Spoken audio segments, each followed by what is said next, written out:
Hello guys, welcome to another video brought to you by Riyadh Quba, an English teacher. This is the second part of the lesson entitled If. If you're interested and you want to find out more, please continue watching this video.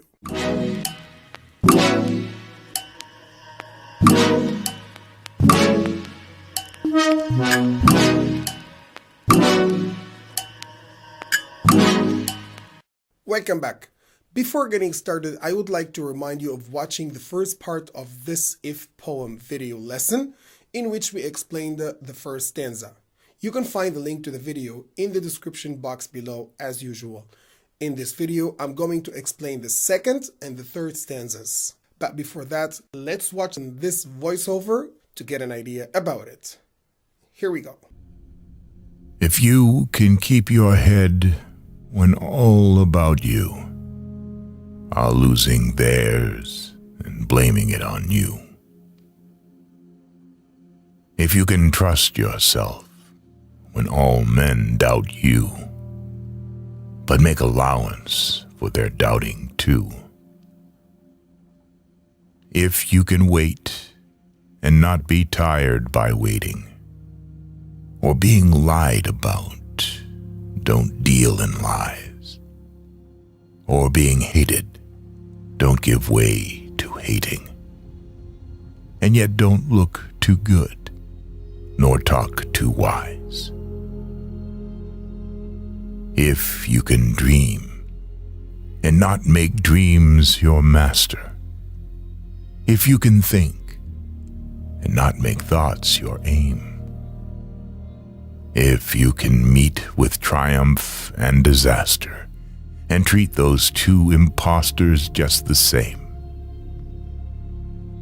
If you can bear to hear the truth you've spoken, twisted by knaves to make a trap for fools, or watch the things you gave your life to, broken, and stoop and build them up with worn-out tools. If you can make one heap of all your winnings and risk it on one turn of pitch and toss, and lose, and start again at your beginnings, and never breathe a word about your loss. If you can force your heart and nerve and sinew to serve your turn long after they are gone, and so hold on when there is nothing in you except the will which says to them, hold on. If you can talk with crowds and keep your virtue, or walk with kings nor lose the common touch. If neither foes nor loving friends can hurt you, if all men count with you, but none too much. If you can fill the unforgiving minute with 60 seconds worth of distance run, yours is the earth and everything that's in it. And, which is more, you'll be a man, my son. The poem If is an ultimate inspiration that tells us how to deal with different situations in life. The poet conveys his ideas about how to win this life, what to avoid in it, and most importantly, how to be a real man. As we can see, each stanza starts with an if to propose a difficult situation as well as a comforting one. The word man here is capitalized because it represents more than a male human being. It represents a man above all morally, a person with great qualities, undeterred, indifferent to both comfort and calamity. As for the theme, the poem basically tells us the condition that we should meet to succeed in this life and make this life happy and a beautiful one. This poem is comprehensive as it tackles a wide range of themes such as maturity, self-realization, individualism, success, happiness, youth, moderation, psychology, willpower, and the purpose of life. As we said in the first video, the first stanza is about self-control. The second one talks about senses. If our senses are not moderated, they can do us harm. Thinking, dreaming, listening, seeing, and feeling must all be moderated. Otherwise, we can get lost. So we should avoid the extreme or get extreme. This is what we mean by moderation. The first line we have is, if you can dream and not make dreams your master. To be successful in this life, you have to dream first and be ambitious before your dream can come true. But we should not be guided by unrealistic dreams or lose sight of reality. So we should dream to reach great heights in life, but keeping reality in mind. Then we have, if you can think and not make thoughts your aim. The same goes for thinking. Dreams are necessary, but a dream without action is just a wish.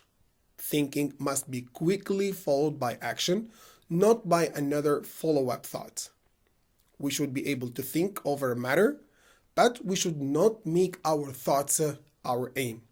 If we do so, we might lose our radar and get detached from the main points.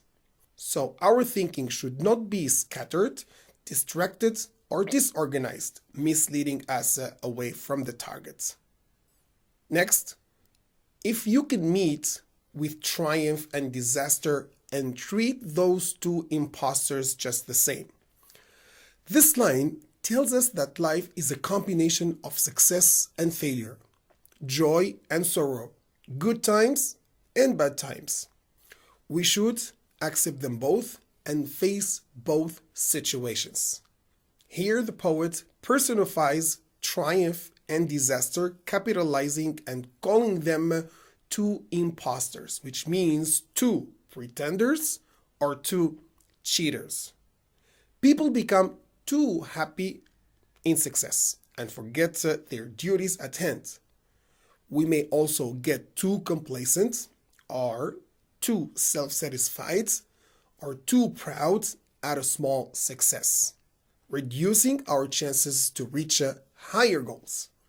That's why the poet calls triumph and disaster two imposters, two cheaters, and two pretenders. He asks us to treat these deceivers similarly with a smiling face. In short, don't be too happy or too sad under any circumstances. Let's move on now to the next line.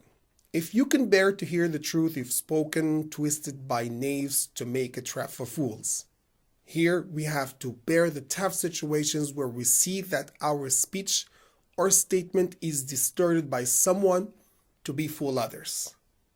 Very often we see that people misinterpret or even deliberately distort our words to use them in their favor.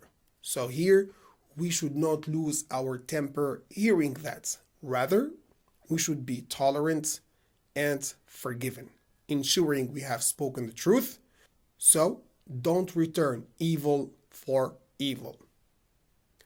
The last two lines in this stanza are, or watch the things you gave your life to, broken, and stoop and build them up with worn out tools. We have to hold our nerves even after seeing that our favorite thing that we built with all our effort and time is broken. So what do we have to do here? So we have to pick the scattered parts and build it again.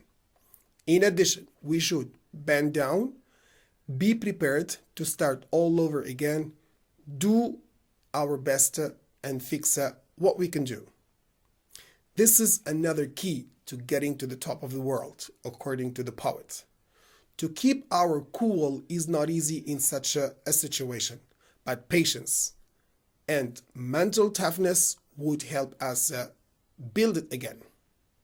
In the third stanza, the poet continues building his list of conditions for being a man. If you can make one heap of all your winnings, He addresses the importance of perseverance even in the face of difficulties. What does perseverance mean? Perseverance is doing something difficult. And what is more difficult than doing something difficult that you had already done again? So we should keep the courage to do it and be prepared to achieve all what we have achieved until now again. He talks about how a person must face the loss of riches. Even in the face of losing everything, a man must be able to get back on his feet and start again, even if it means going back to his beginnings. Failure doesn't mean the game is over. It means try again with experience. So don't be afraid to start over. It gives you a chance to build something even better. Success is not final. Failure is not fatal. It is the courage to continue that counts. The difference between a strong man and a weak one is that the former does not give up after defeat. Let's move on now to the next lines. If you can force your heart and nerve and sinew to serve your turn long after they're gone. This holds a special meaning. Heart refers to passion. Nerve refers to courage. And sinew refers to strength. If we keep these three qualities ready, we will have the perseverance to go through anything. So we should be prepared and do it again without a sigh. What is more, a man should not complain about his loss to others. Rather, he must stoically persist through this setback. He should not dwell on the loss, but he should look toward the future. Even when a person feels that his heart and nerve and sinew have left him, and he feels spiritually, emotionally, and physically weak, he must keep going. He must hold on, be courageous, and patient. If things that you have achieved are lost, no matter who you complain to, who you cry to, or ask for justice, nothing will bring back what you lost. Only doing it again can. That's all from me, guys. Thank you so much for watching this video. I hope you've enjoyed it. If you have, don't forget to give it a big thumbs up and also to make sure to subscribe to our channel so that you can get notified whenever I upload a new video. Thank you so much. Love and peace. Riyadh.